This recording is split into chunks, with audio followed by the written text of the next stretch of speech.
Today at the Virginia War Memorial, we have shared so many stories of veterans in our community forging their own paths and making their mark on history. And many veterans face obstacles to get there, both in and outside of their service. For decades, leaders have tried to set goals to stamp out one big problem: veteran homelessness.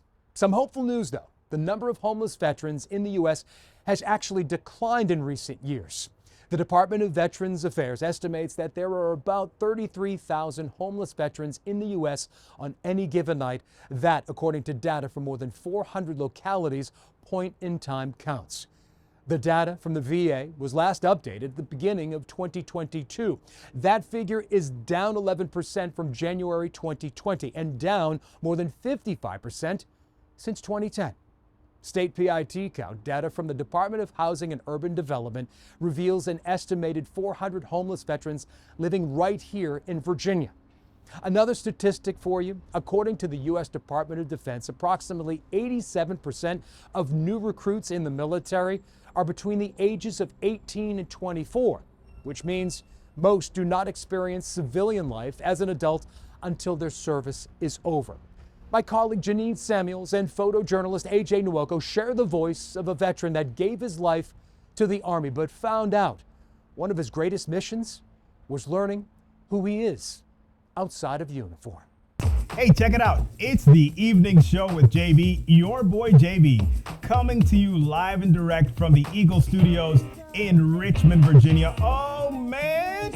From Chesterfield, Hey, you can reach out to me on the socials. JB's smooth voice taking you back to the 80s and 90s. Get with me. Hang out with me tonight. A childhood dream job for this Gen Xer. That's JV the DJ on Eagle Radio. More than 30 years in the making. It is absolutely amazing and fun to just do radio.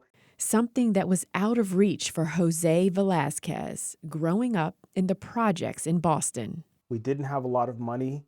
My mother worked, low-paying factory jobs, which is where I lived. And so it was an environment of hopelessness.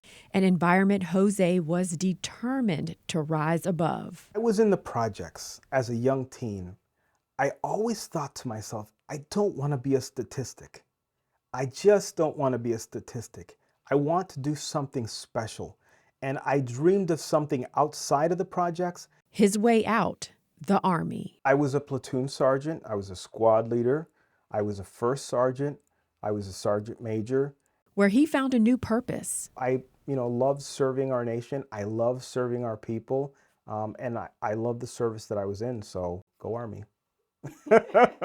That love leading to 3 decades of service, close to 20 countries touched, with rows of military coins gifted for missions well done. I have 400 coins. What they mean to me is moments where someone cared enough about me to give me a coin and say, hey, Jose, you did a good job. And ultimately, that's what these coins mean. But in the horizon, another battle was brewing. When you spend 30 years in the military, you become your uniform. And at some point, you kind of lose your sense of yourself and you give yourself totally to the Army. His next mission, heading to the front lines of civilian life. And what was most terrifying to me was I just didn't know how to move forward. I didn't know how to get to where I wanted to be from where I was. I didn't know where the uniform stopped and I began, or vice versa. And so I needed some help. That helping hand, discovered while scrolling on LinkedIn. I was lucky enough to come across this lady named Annie Brock. Annie Brock is the CEO and president of Leader Transition Institute. I met Jose just over 3 years ago. Her nonprofit helps service members, veterans, and their family He was full of that military mindset, and he was a very senior person. transition to civilian life through a free 4-day workshop, perfectly named Changing Focus, Moving from We to Me. We aren't focused on what is your job going to be. We give them the freedom to think about, who am I, who do I want to be, and how how do I want to do this rest of my life? Beginning her Army career as one of the first women assigned to the 82nd Airborne Division to becoming a medevac helicopter pilot, Annie is no stranger to the needs of service members. The big challenge is that very few people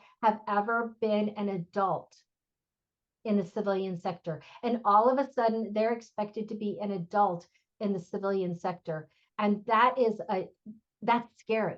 If you're going to be successful in this context, you've got to be a captain of your team, an army of one. What I have seen over 3 years is I have seen Sergeant Major Velasquez transition into Jose Velasquez. And it's really cool.